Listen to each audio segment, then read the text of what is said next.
but they hate it, they never believe me. Yeah, I would never drop the ball, I know I make it look easy. Yeah, Mayweather with the defense. I don't care what a critic got to say, I got them picking up the pieces. That to me, you really playing with your life, I'm about to come and run it all back. I'm the new era, about to snap back, you ain't fitting for it, cause you all cap like. Hold up, I shoot my shot, wait, hold up. I'm really about to run this, go up. You know it's all net when it go up. Ain't got no other plans, you don't need to understand, ayy. We on overtime, you don't need to understand, ayy. You just show them how to do it when you don't know what to say. Tell me how you plan to win if you plan to play the same.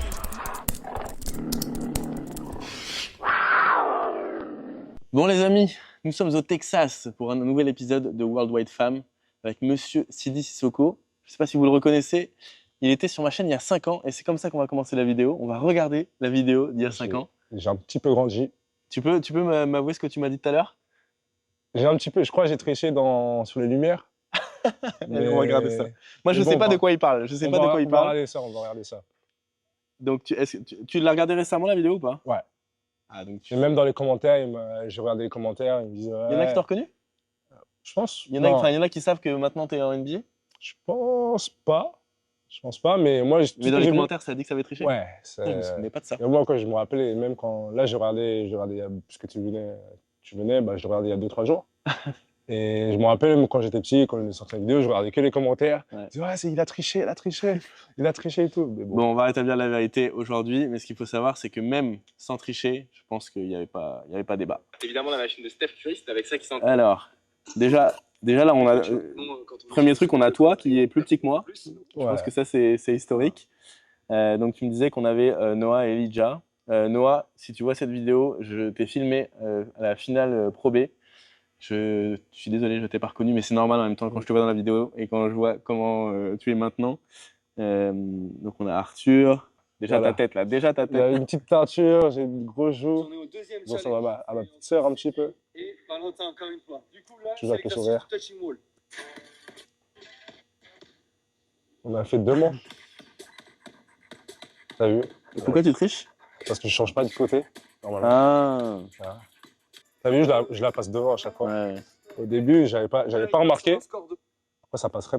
Après, c'est quand je suis parti dans les commentaires qui m'ont dit « Ah, il a triché, Mais on peut dire que c'est parce que tu as triché que tu es allé en NBA ou c'est un raccourci un peu trop rapide? Non, c'est un petit raccourci. Le 1 contre 1, voilà. Je sais pas grand chose à dire sur le 1 contre 1, je l'ai regardé. Alors, il faut savoir que la progression de Sidi est énorme, la mienne pas du tout. Là. Vraiment, en 5 ans, il s'est rien passé. Quoi. Il shoot à pied. Ah oui, tu connais la vidéo par cœur en fait. Ouais, j'ai vu derrière. C'est le seul panier que j'ai mis. Celui-là, j'y croyais pas. Et je crois qu'il y en a. Voilà, là, je te laisse 2 pas derrière la ligne, évidemment. Et je me suis retourné. Moi, un peu là, je me suis retourné. J'ai pas eu le. Bon, les amis, c'est la fin de cette vidéo. Puis voilà. Après, il y a la petite blague. T'as fait une blague? C'est la fin. Noah et Elijah, merci à Fancy. Je dis un truc débile. Parce qu'on avait tourné la vidéo un dimanche, je crois. Ouais. Et puisque tu sortais tous les samedis, moi. Ta voix. Voilà. J'ai grandi un petit peu. Putain, incroyable. Et parce que du coup, je disais oui, c'est vrai qu'à l'époque, mon intro sur YouTube, c'était on est samedi, il est 10h. Sidi, voilà, on est dimanche. Voilà. Moi, j'ai des questions hyper naïves, mais est-ce que à cette époque-là, tu savais déjà un peu ce qui t'attendait? Est-ce qu'on t'a dit tu vas être pro? Est-ce qu'on te l'a dit tu croyais pas? Est-ce que déjà tu avais coché des cases qui te montraient que c'était bon? Je savais pas que j'étais un petit peu au-dessus, quoi. J'avais le talent pour réussir, etc. Et je sais, ce qui me restait à faire, c'est travailler tous les jours, etc. Et même, en plus, quand j'ai fait la vidéo avec toi, c'était une période des plus compliquées de ma vie parce que c'est quand j'étais parti de RIS, parce qu'à l'époque, on était en 15 France. Et il y a eu des problèmes avec les coachs, etc. Du coup, mon père m'a dit, on arrête, etc. Et après, okay. J'ai eu la chance de... je connaissais Arthur et on a eu une bonne relation. Mais après, Frenchy, à l'époque, il faisait plein de tournois à l'international. On est parti en Belgique, il a fait des tournois en Espagne. Et j'ai eu la chance de faire un tournoi en Belgique avec eux et ça s'est archi bien passé pour moi. Ouais. Et à l'époque, il y a Wazerman qui m'ont contacté. Je suis parti faire des tests à Baskonia, en Espagne. Et puis voilà. Et je pense que Arthur, il est venu vraiment au bon moment de ma vie, quoi, parce que je vais pas me mentir, c'était C'est un peu chaud. Ouais, c'était soit ça et je pense que j'ai arrêté de jouer au basket, quoi. Et c'est un peu c'est Arthur qui a convaincu ton père de continuer? Parce que j'imagine que si tu as une opportunité qui vient comme ça, alors que ton père il avait dit on arrête, faut qu'elle soit Enfin, solide. mon père, on a dit qu'on arrête genre pour son registre, quoi. Ok. Mais après c'est dur. Après, moi, je veux le dire, mais mon père, quand on parlait dans les tournois comme ça, tu sais, c'est pas gratuit, tu sais, il faut vraiment payer, etc. Quand ton gosse il part à une semaine ou voire une semaine et demie pour jouer un tournoi, il faut payer les chambres d'hôtel, il faut payer plus que Ça, moi. c'était au frais de ton père? Ouais, c'était enfin, tu sais, rien n'est gratuit, tu sais, tu Bien payes sûr, tout. bien sûr. Hein. Et voilà, tu sais que. Des gros sacrifices. Ouais, ouais, c'est des sacrifices, quoi. Et je pense que mon père il a fait un bon travail sur ça. Que après, tu sais, enfin, tu sais, dans la vie, tu dois faire des sacrifices. Et je pense que c'est un des sacrifices qu'il a payé. Et c'est grâce à Arthur, c'est grâce à mon père que je suis là maintenant, quoi. Ton papa qui veut pas rentrer dans la salle pendant le tournage, Ouais. mais qui est là. Hein. Ouais, ouais, il fait le ramadan, là. Mais je le retrouverai ce soir au match. Et puis, non, et puis voilà, c'était c'est une des années plus compliquées de ma vie, quoi. Ouais. Et toi, quand tes opportunités vacillent un peu, c'est-à-dire que tu sais pas, voilà, ça se termine à RIS, c'est quoi le mood? Parce qu'aujourd'hui, voilà, tu sais, discipline, travail, machin, tu connais, mais quand tu as 15 ans, c'est moins facile de se raisonner et de se dire, vas-y, les coachs. Ouais, parce que c'est dur, parce que déjà, tu as l'école, tu es au collège. Parce que moi, à l'époque, je me faisais harceler un petit peu au collège. Tu sais, moi, j'avais des grands pieds, des trucs comme ça, et moi, j'étais toujours le dernier, enfin, au fond de la classe, etc. Je parlais pas, tu vois, je parlais. Élève comment au niveau des notes? Normal, basique, tu sais, je fais pas de bêtises, je suis pas. C'était sage. Ouais, normal. Et tu te faisais un peu emmerder. Ouais, c'est ça. Et au final, c'est dur de se raisonner. C'est compliqué. Et après, enfin, moi, quand j'étais au collège, le seul truc que je voulais, c'est d'aller au basket. Mais tu sais, après, puisque je suis parti de RIS, je pouvais plus aller au basket après. Je m'entraînais dehors. Je suis parti. J'habite tu sais, à l'époque, enfin, j'habite toujours à Draveil, mais on avait trouvé une salle à Montgeron. Et, je continuais, je travaillais là-bas 1 heure, 2 heures, mais c'était pas la même chose de s'entraîner avec, tu sais, tes potes, etc., quoi. Et après, j'ai eu la chance avec Wazerman, c'est Jaime Alonso à l'époque. Il m'a mis en contact avec Baskonia et ça s'est directement bien passé. Et je voulais que aller à Baskonia parce que j'avais fait des tests en février. Et parce que je suis parti de RIS je crois, mi-décembre, au début décembre. Et du coup, je faisais 3 mois, j'étais tout seul, j'étais en train de m'entraîner avec mon père. Ton père était basketteur? Ouais, il a joué en team, il a joué en pro, etc. Et carrément, en team, si tu vas dans le couloir, il y a son prénom, il y a sa photo. Et non, tu sais, je voulais juste retrouver mes potes parce que maintenant, même les potes de RIS, qui jouent en U15 sont toujours des amis, etc. Ouais.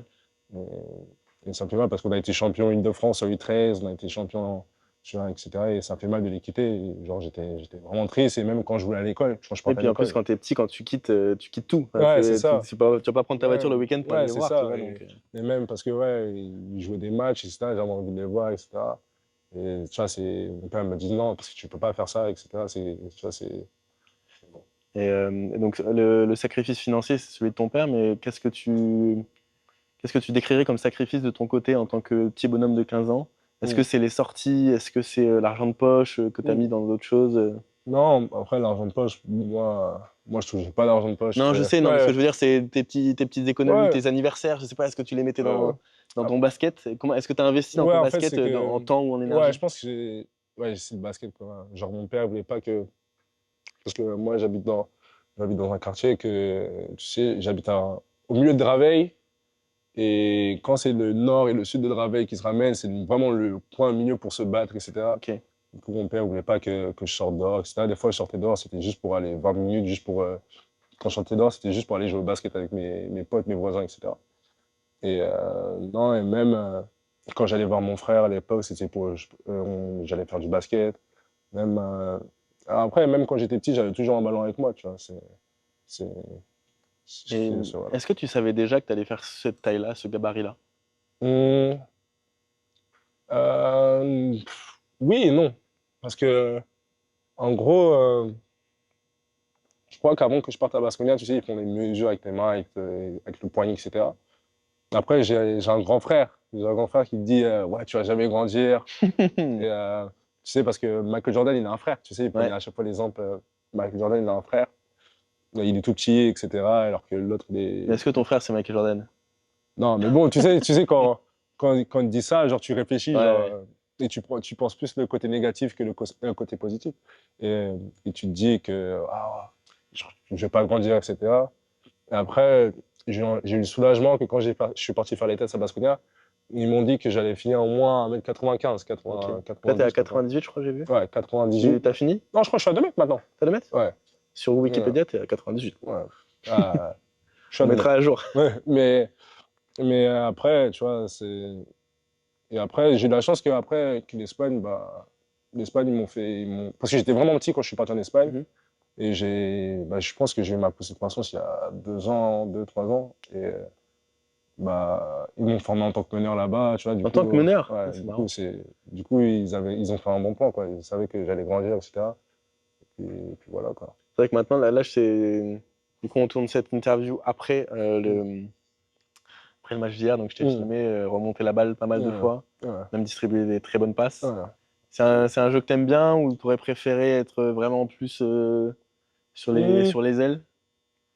Non, après, moi, j'aime bien, tu sais, genre, c'est jeu espagnol, quoi. J'ai le jeu espagnol en moi et tu sais que ils aiment beaucoup faire les plays, passer le ballon et que, en plus, j'ai la chance, j'ai une bonne vision de jeu, quoi. Que quand je vois le terrain, quand je joue sur le terrain, je vois pas tout droit, je vois vraiment sur les côtés, etc.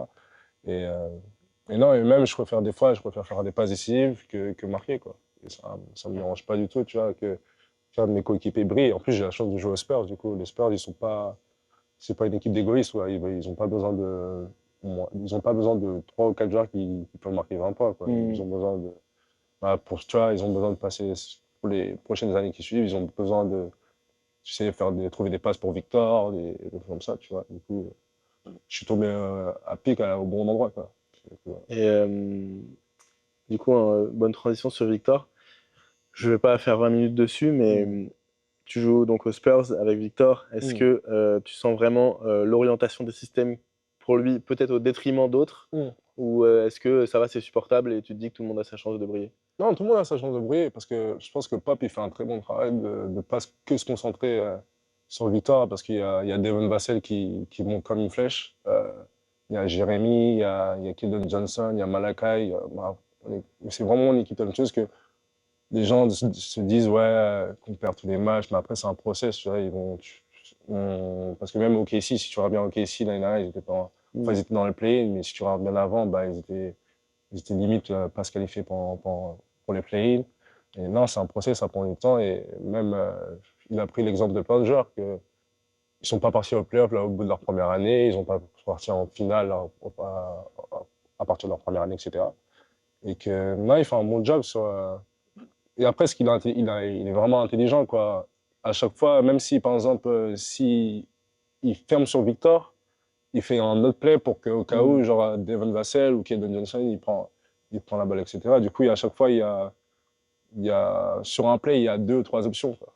Donc, Et tu suis un peu les réseaux à ce sujet en France, ou parce que moi je te vois souvent dans mes stories, tu es très assidu, ouais. mais je sais pas si d'ici tu mesures ce qui se dit en France, mais en tout cas, de ce que je ressens, les Français sont frustrés de voir Victor jouer si peu et de le voir perdre. Ouais. Et en fait, je pense qu'effectivement, en France, les gens comprennent pas le process. Ouais. Et ils se disent... parce qu'en fait, je pense qu'on rêve tous du grand chelem pour Victor. Ouais. Donc, Rookie of the Year, le titre à première année, la totale, tu vois. Ouais, il va l'avoir. Défenseur, machin. Ouais. On sait tous qu'il finira par avoir des titres, mais je pense que c'est dur, effectivement, depuis la France, de ne voir que des défaites et du temps de jeu réduit. Et donc, quand on voit ce qu'il fait avec le peu de temps de jeu qu'il a, on a envie de l'imaginer sur 38 minutes. Même c'est dur pour nous, quoi, parce qu'il y a plein de matchs qu'on pouvait gagner et que, voilà, c'est le basket, tu vois, c'est un match, c'est 48 minutes. Mais après, je pense qu'il faut juste avoir de la patience, quoi. Parce que au final, genre, je sais pas comment dire ça, mais moi, je vais te dire clairement, notre équipe, elle n'est pas prête pour l'instant. On est vraiment jeune, quoi. On n'a pas beaucoup d'expérience. Par exemple, si on joue contre je sais pas, un Dallas, on s'est fait taper déjà 3 fois par Dallas. Ils ont une expérience de malade. Ils ont Luka Doncic, Kyrie, mais tu vois, Kyrie et Luka Doncic, ils jouent pas il joue pas 40 minutes, il doit jouer 30 minutes. Tu le sens vite sur le terrain, l'expérience d'en face? Ouais. Ou c'est que sur la fin de match?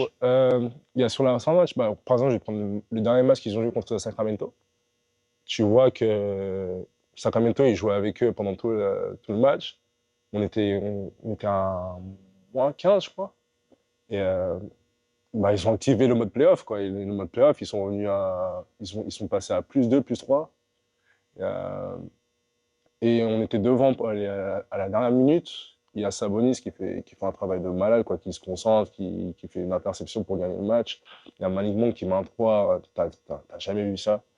Et je pense que c'est sur ces petites actions que tu vois qu'ils ont vraiment d'expérience, quoi. Ils savent quand se concentrer au bon moment et que voilà, quoi. Et on va parler un peu de ta vie ici, donc partenariat avec Puma, ça c'est cool. Archi cool. J'ai la chance d'en profiter aussi.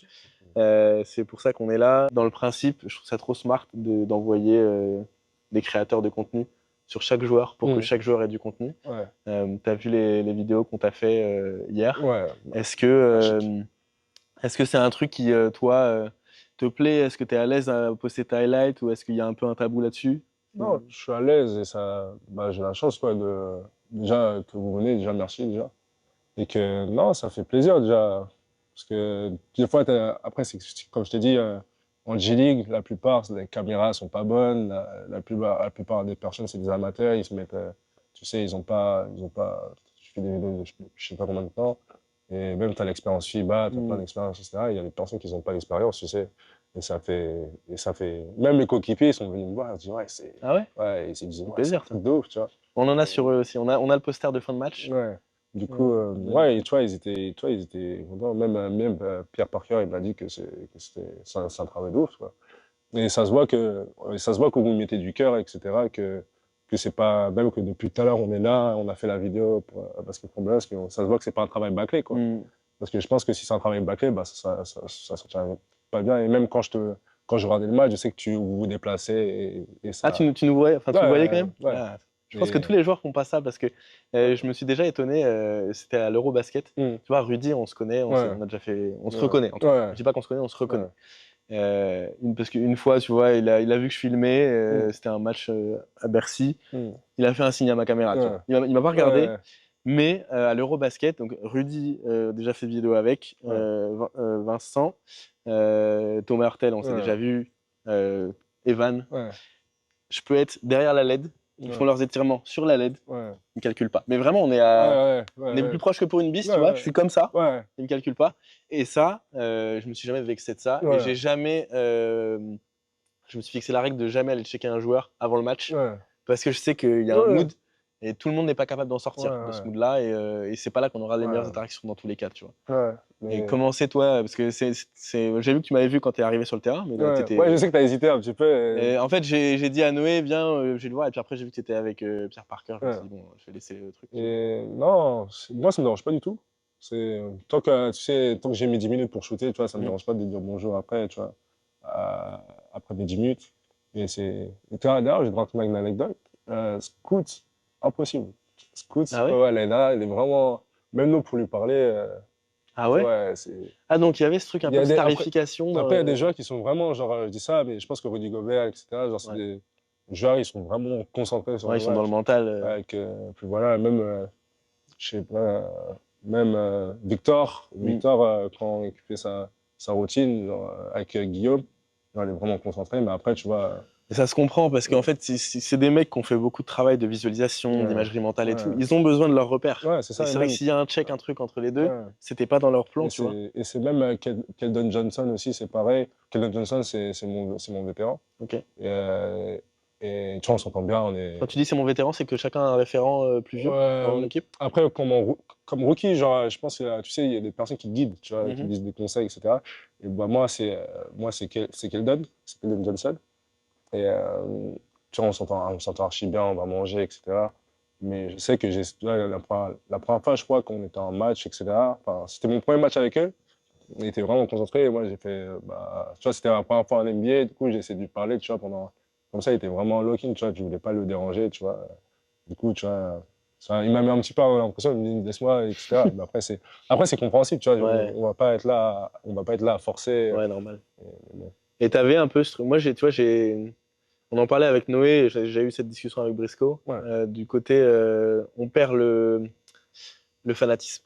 Tu vois, enfin, pas au sens péjoratif, mais le sens d'admiration, tu vois.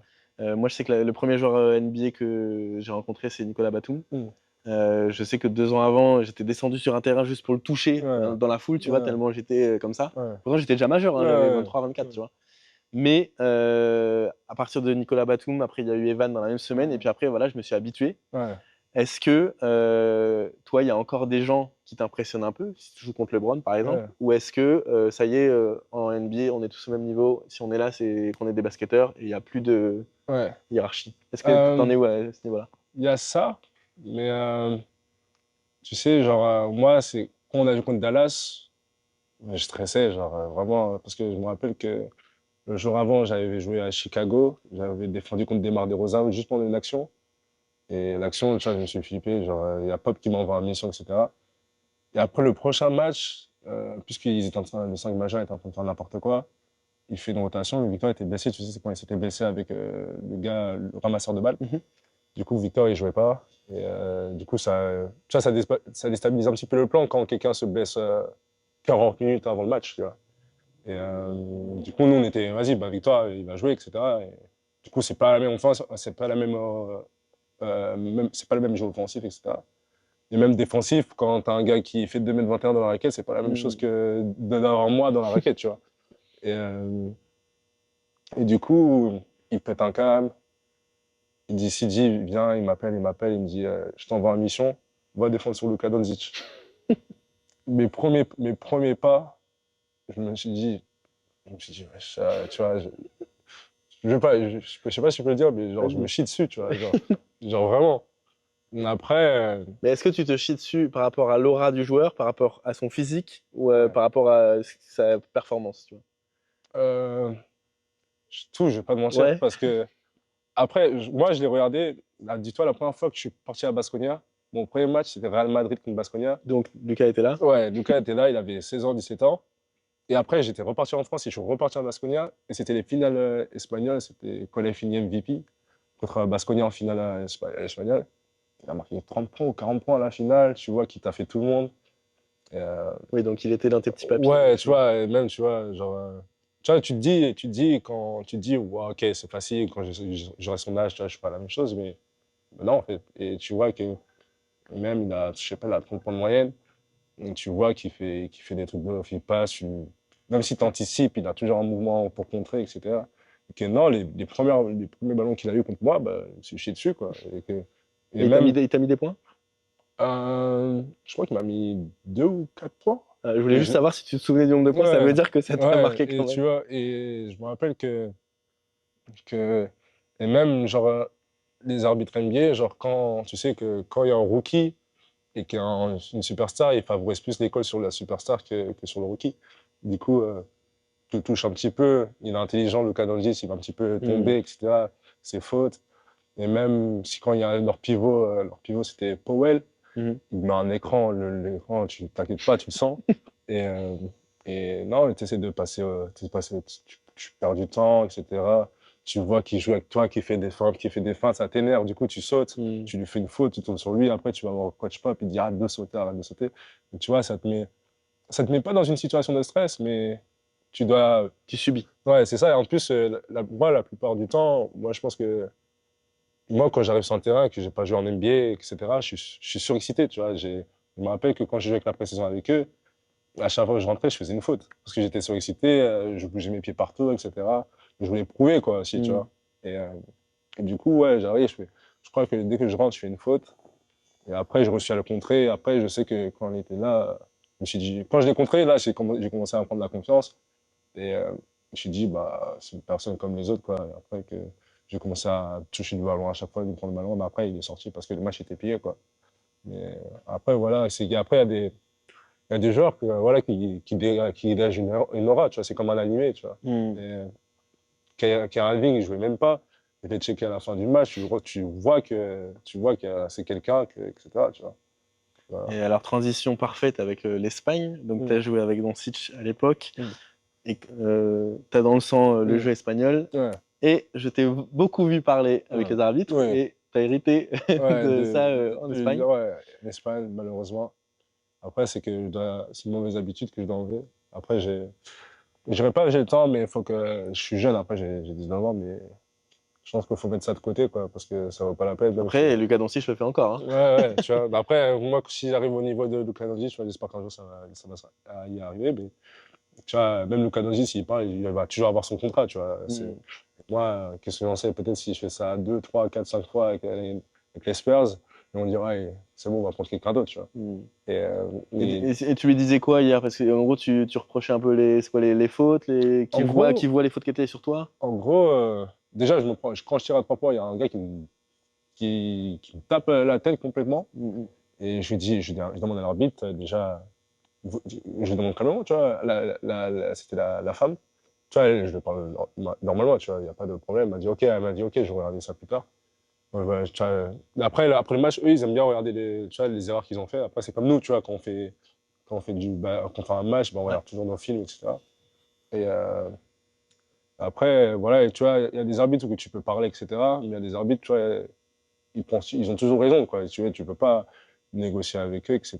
Et ça te pique un peu. Ouais, ça pique un petit peu parce que tu sais très bien que même le coach hier, il m'a pris un exemple, il m'a dit, il nous a dit dans le vestiaire que, par exemple, si tu es marié, genre, tu préfères avoir que ta femme, tu préfères vivre heureux ou avoir raison avec une femme, tu sais, et que tu sais que des fois, les femmes, ils veulent toujours avoir raison, etc. Même s'ils savent qu'ils ont tort, tu vois. On a tous dit qu'on préfère être heureux. Et même que la narration, je me rappelle que c'est le numéro 0, il vient me parler, tu vois, je ne le calcule pas du tout. Et que l'arbitre, c'est lui qui vient me voir. Tu vois, c'est là que je commençais à péter un câble parce que le trash talk devant lui, mais c'est moi qui prends. Et ouais, je t'ai vu, c'est le petit avec les cheveux un peu longs, non? Parce que je t'ai vu te bagarrer sous la raquette avec un petit. Tu passais devant, passais derrière, et puis à un moment, tu l'as. Oui, après, j'ai poussé, parce que déjà, il a floppé, après, il m'a eu sur ça. Mais c'était le numéro 0, c'était le grand, un petit peu. Et il a commencé à trash talk, et tu vois, le match était déjà fini, tu vois, on était à +7. Et moi, je parlais avec mon pote Sonogo, je l'ai connu à la draft. Il est malien, du coup, il parle français, etc. Okay. Et on a parlé, etc. Et il voit qu'il se ramène comme ça, et il commence à parler. Et il dit à l'arbitre, après l'arbitre, il me dit, ouais, t'as déjà le technique. Mais j'ai rien dit, genre, j'ai dit, tu vois. Après, voilà, mais après, tu vois, il y a des arbitres qui sont un petit peu tolérants, etc. Et après, il y a des arbitres qui sont pas tolérants et qui sont. Après, je pense que c'est pour ça qu'ils sont angéliques, quoi. S'ils sont angéliques, c'est qu'il y a une raison et que tu vois, ça fait déjà la plupart des arbitres, c'est depuis une que je les connais, ils sont pas changés. Ouais. Tu vois, même si tu discutes avec eux, etc. Après, la plupart des arbitres, ils me connaissent, ils me respectent, tu vois, parce qu'ils savent très bien que, tu vois, je parle correctement aux arbitres, mais c'est que, tu vois, même j'ai une relation avec un arbitre qui est. Ouais, c'était un Kessie, genre, il arbitre récemment, tous les 3 matchs, il nous arbitre comme ça. Et tu vois, on parle basket, etc. Et même quand on fait une erreur, tu vois, quand je le vois le prochain match, il me dit ce qu'il a fait d'erreur, etc. Et moi, je lui dis que, et même la plupart du temps, moi, je m'excuse aux arbitres, etc. Parce que sur le feu du jeu, quoi, tu vois, tu t'embrouilles, quoi, tu es chaud, etc. Et c'est compréhensible que, tu vois, des fois, genre, tu viens le voir, tu l'agresses, etc. Et je pense qu'aussi, il faut les respecter parce qu'ils font un très bon job de garder leur calme, etc. Et puis voilà, quoi. Ok. Et on parlait tout à l'heure de ta vie sociale ici. Tu me disais que sur les temps off, tu chillais un peu tout seul, mais que tu n'avais pas non plus mille occasions de sortir. Ouais, c'est ça. C'est un truc qui te peine un peu ou au moins tu te dis, t'as pas de distraction Je dirais oui, non, parce que la plupart du temps, c'est que je suis en G-League. Et la plupart du temps, je suis à Austin. Et comme je t'ai dit, que mon appart, il n'a pas de lumière, tu vois. Et c'est dépressif de ouf. Et la plupart du temps, ouais, je chill avec Jérémy Sochan, avec Bassi, et Keldon Johnson, comme je t'ai dit.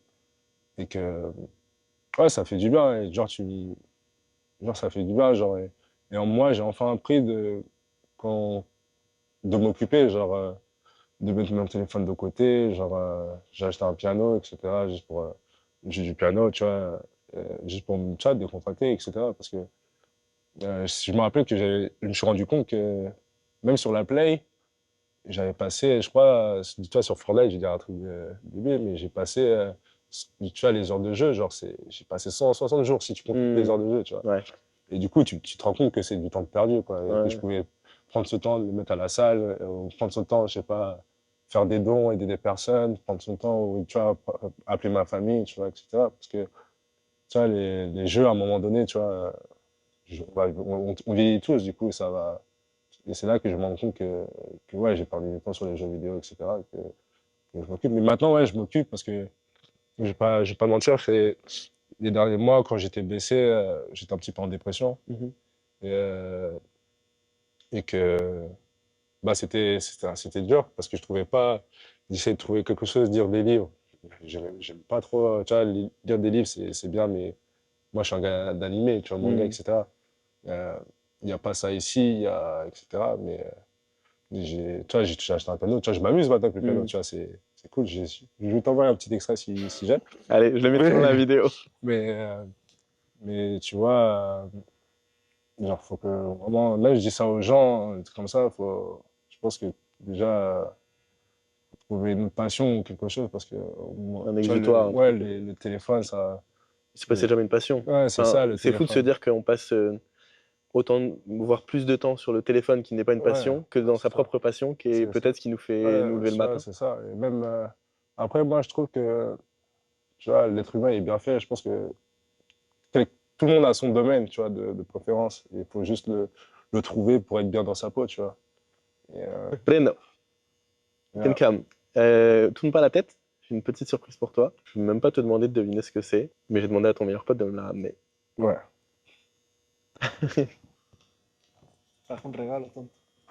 Ah, ça se fait. Hein.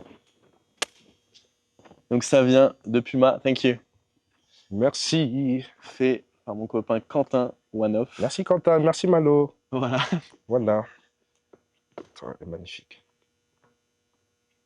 Tout fait à la main. Non, Est-ce que tu peux nous raconter ce que tu as donné des indications? Est-ce que tu as dit... déjà, moi, ce que j'aime, après tout, c'est, tu vois, avoir des paires qui flashent, tu vois, alors que les gens voient les paires. Tu vois, comme celle-ci, la B4B, genre, je joue avec. Mais non, j'avais... Bah, après, tu vois, c'est pas comme si j'avais vu la paire, mais j'avais dit des petits détails, tu vois. Et ce que je trouve très, très fort avec Quentin, c'est que là, on a vraiment l'impression que c'est un modèle qui existe. Tu n'as pas l'impression qu'il y a eu des heures de peinture dessus. Tu vois, c'est ça. Et même, il a le rose et le rose là qui est là, tu vois, c'est vraiment carré, tu vois. Je sais pas si vous voyez la caméra. Je vais montrer là. Ouais. Je sais pas, il fait vraiment un bon travail, monsieur, quoi. Et même l'année dernière, il m'a fait une paire. Il m'a fait une paire dans, je sais pas, c'était avant que la saison finisse de G-League se finisse. Et il a pris une 2 semaines, tu vois, pour la faire. Ouais. Et en plus, il fait vraiment ça avec le cœur, tu vois. Ouais, non, il est vraiment passionné. Ouais. Donc, tu vois, ouais, tu vois, c'est vraiment... Ah, tu vois, c'est mon travail. Et moi, ça, c'est mon numéro aussi, numéro 25 avec un petit cœur. Je vais pas dire pourquoi j'ai le numéro 25, mais tu vois, la personne se reconnaîtra. Et puis voilà, quoi. Mais non, ça fait plaisir, tu vois. Voilà, parce que tout à l'heure, j'ai fait exprès d'ouvrir la valise, mais t'as vu tout ce qu'il y avait dedans, mais t'avais pas vu ça. Non, j'avais pas vu la chaussure. Caché sous le bureau. Moi, je me suis dit que, ouais, mais tu vois, je savais qu'enfin, tu vois, Malo m'avait dit qu'il j'aurais peut-être une chaussure, etc. Et je me suis dit qu'il y avait que les B4B et les je l'avais caché, j'aime bien les surprises. Et tu vois, mais non, en tout cas, ça fait plaisir. Merci Quentin, merci Malo. Écoute, je vais pas te prendre plus de temps. Je suis trop content déjà que tu es signé chez Puma parce que ça nous a fait une occasion de se revoir. Ouais. Donc merci à Puma de l'opportunité. Puma ne savait pas, enfin tout le monde ne savait pas chez Puma, en tout cas chez Comeover, qu'on se connaissait d'avant. Ouais. Et du coup, ils ont été rassurés parce que tu vois là, on a eu des petits changements de planning et tout. Ils étaient rassurés qu'on puisse parler facilement. Parce que ça aurait peut-être pas été le cas avec n'importe quel joueur. Et peut-être que tous les joueurs n'auraient pas été aussi patients que toi sur la vidéo, donc merci pour ça. Pas de soucis. Vraiment, quand j'ai filmé hier, tu vois, on a monté quelques contenus, on a encore à monter avec Noé, mais j'avais vraiment l'impression que je venais voir jouer mon fils et j'avais la fierté parce qu'on a quand même, t'as 19 ans? Ouais, on a quand même 12 ans d'écart, tu vois. Parce que moi, le temps s'est pas arrêté, j'étais déjà chauve, mais j'ai pas grandi, ok, mais j'ai pris 5 Moi, ans. ça arrive, tu vois. t'as vu mon père, ça arrive, moi, dans tous les Mais cas. bon, ça va, t'as Ah, l'air mes live cheveux, pour l'instant. mes cheveux, ils poussent plus, là. Ah, Ça, c'est la dernière coiffure, celle-là. je crois que c'est... Non, mais en vrai, j'avais vraiment une fierté déjà de te voir grandir physiquement et de voir que, pour moi, t'es quand même au-dessus du lot dans la vision de jeu, dans l'impact quand t'es sur le terrain. J'ai eu très peur quand t'es sorti en boitant. Je me suis dit, putain, on va pas le revoir. Ouais. Ça va pas m'arrêter, ça. Ouais. Ça va pas m'arrêter. Oui, mais le coach peut t'arrêter. Le coach peut t'arrêter. Mais non, mais en tout cas, ça fait plaisir. C'est dommage que tu viennes pas ce soir, parce que c'est un jour très important pour Noé et moi. C'est notre premier match, c'est la première fois qu'on va filmer un match NBA. Ouais. Donc c'est assez historique. Et même donc, si tu as la chance même de revenir aux États-Unis, etc., tu me dis. Non, franchement, même Lorraine, trop sympa, tu vois. Après, si je te dis qu'on a une chance, j'ai la chance d'être tombé sur cette organisation de la Smart, tu vois.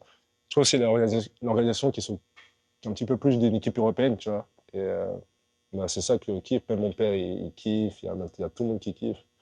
Et même tu peux parler avec toi, avec le manager, tout le monde, tu peux parler avec lui comme si c'était un de tes cousins, un truc comme ça. Moi, ce que je trouve fort, tu vois, dans les mails que j'ai eus, que ce soit avec Lorraine, avec Chris ou d'autres intermédiaires qu'il y a eu dans les mails, c'est que tu as toujours l'impression que la façon dont ils te parlent, ils s'occupent que de toi. Alors qu'ils ont un milliard de choses à gérer, mais tu as l'impression qu'ils sont ça, tu vois, que sur ton problème. C'est ça que je kiffe. Et ça, c'est cool. Même, je sais pas si tu vas voir ce soir, il y a une meuf qui s'appelle April, elle est vraiment gentille, etc. J'espère que tu vas la voir, et puis voilà, quoi. Et ben, en tout cas, merci beaucoup. Merci, Balo. Je suis très, très content. Et puis voilà. Merci, Noé, aussi.